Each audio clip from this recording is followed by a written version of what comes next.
Tuyul adalah salah satu sosok makhluk halus yang dipercaya masyarakat Indonesia sebagai pencuri uang dari rumah ke rumah untuk tuan yang memeliharanya. Namun kenapa peliharaan yang satu ini tidak mencuri di bank?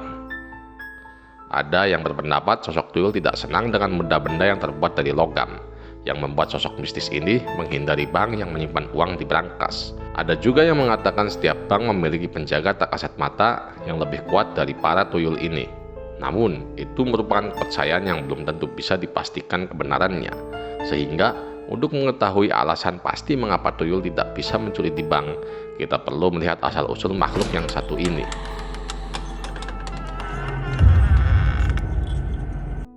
Dalam catatan sejarah, keberadaan tuyul pertama kali dihubungkan dengan dinamika ekonomi pada zaman penjajahan Belanda. Tepatnya, kala itu berhubungan dengan masa liberalisasi ekonomi yang dilakukan Belanda di tahun 1870-an. Liberalisasi ekonomi merupakan kebijakan pengganti tanam paksa yang dinilai mampu mensejahterakan masyarakat. Meski sayangnya tidak semua bisa merasakan manfaat aturan ini, sebab pada akhirnya hanya segelintir orang yang diuntungkan dengan aturan tersebut. Dalam buku Ekonomi Indonesia 1800 sampai 2010 tahun 2012 yang ditulis oleh Jan Luiten van Zanden menjelaskan, aturan liberalisasi ekonomi melahirkan rezim kolonial yang baru. Salah satunya adalah pengambil alihan perkebunan rakyat untuk diubah menjadi perkebunan yang lebih besar serta pabrik gula. Kondisi ini membuat kaum pedagang, baik dari kalangan pribumi atau Tionghoa, bisa menjadi orang kaya baru dalam sekejap. Sedangkan kehidupan kaum petani tetap hidup pas-pasan dari hasil pertanian dan tidak bisa berkembang. Padahal sejak Belanda menetapkan aturan liberalisasi ekonomi, petani mempunyai pandangan jika proses menjadi kaya harus melewati proses dan usaha yang jelas serata bisa dilihat oleh mata. Namun, hal ini tidak ditemukan dari para saudagar yang mendadak kaya tersebut. Dalam hal ini, George Quinn dalam buku An Excursion to Java's Get Rich Country tahun 2009 menjelaskan kondisi ini membuat para petani mempertanyakan asal-muasal kekayaan mereka. Ketika pedagang tidak bisa menjawab, para petani kemudian menuduh uang itu adalah hasil pencurian.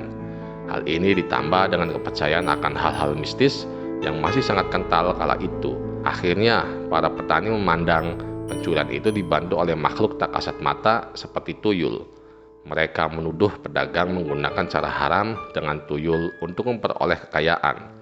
Akibatnya, para pedagang dan pengusaha sukses sempat dipandang miring oleh masyarakat dan dianggap hina. Walaupun semua ini sebenarnya terjadi karena perubahan kebijakan kolonial Belanda. Sedangkan dalam buku berjudul Agama Jawa, Abangan, Santri, Priyayi dalam Kebudayaan Jawa yang ditulis oleh Clifford Geertz tahun 1950-an berpendapat tuyul merupakan salah satu sosok dalam kepercayaan masyarakat Jawa yang keberadaannya tidak bisa dibuktikan. Sebelum menulis bukunya, Geertz sempat melakukan penelitian di sebuah kota kecil di wilayah Jawa Timur yang disamarkan menjadi Mojokuto. Belakangan yang dimaksud adalah kota Pati, Jawa Timur.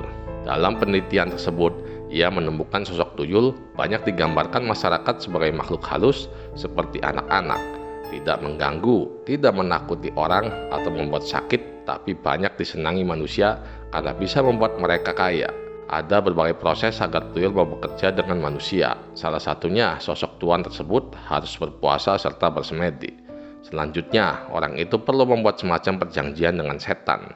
Mereka bisa melihat tuyul dan mempekerjakan untuk kepentingan sendiri. Sayangnya, Geertz menjelaskan tidak ada ajaran yang tertulis untuk membuktikan hal ini, melainkan hanya pendapat dari mulut ke mulut. Menurut sejarawan Peter Baumgart, bahwa sosok hantu penghasil uang sudah diceritakan sekilas oleh G.W.J. Drewes. Di sini hantu penghasil uang yang dimaksud adalah setan gundul. Dengan kata lain, tuyul adalah hasil evolusi dari setan gundul pada saat itu, yang kerjaannya mencuri uang. Tuyul yang saat itu setan gundul kemudian menjadi populer di masyarakat Indonesia sebagai makhluk yang dapat membuat kaya majikannya dalam sekejap. Lantas, bagaimana asal-usul setan gundul berubah nama menjadi tuyul? Berawal dari tahun 1927, banyak orang Jepang yang datang ke Indonesia. Mereka sudah memproyeksikan Nusantara adalah target wilayah yang akan mereka jajah. Oleh karena itu, sejak tahun 1927, Jepang mengirimkan mata-mata mereka ke Indonesia. Sebelumnya, para intel itu sempat ke Korea, karena memang sama seperti Indonesia, negeri ginseng itu juga masuk proyeksi jajahan Jepang. Mereka membaur dengan orang-orang Korea, sehingga budaya dan asimilasi bahasa pun mempengaruhi para intel itu. Dan di Korea itu ada hantu pencuri uang namanya Duyeo. Kemungkinan besar orang-orang Jepang membicarakan hal itu dengan warga pribumi, dan penyebutannya berubah menjadi tuyul. Berdasarkan pandangan-pandangan ini, pada akhirnya tuyul tidak mencuri uang di bank bukan karena alasan-alasan mistis, seperti takut logam atau kalah dengan sosok penjaga. Namun, karena tuyul sendiri muncul karena adanya kecemburuan sosial ekonomi di masa lampau, alias keberadaan makhluk itu masih dipertanyakan hingga saat ini. Dan perlu diingat sekali lagi ya Bray, hal ini bisa jadi mitos karena belum bisa dibuktikan kebenarannya. Jadi, kalau uang kalian di rumah hilang secara misterius, dipastikan itu bukan tuyul pelakunya, tapi orang dekat atau keluarga.